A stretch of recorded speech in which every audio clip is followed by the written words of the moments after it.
ராமகதை எழுந்து வரும் கோவில் மன்றத்தில் ஆவலோடு ஹனுமன் வந்தான் பக்தர் கூட்டத்தில்.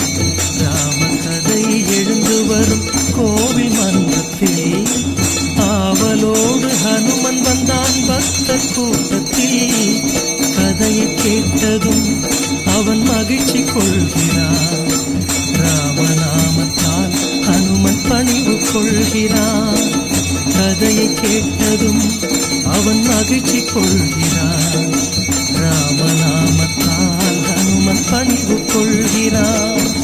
ராமகதை எழுந்து வரும் கோவில் மன்றத்தில் ஆவலோடு ஹனுமன் வந்தான் பக்தர் கூட்டத்தில்.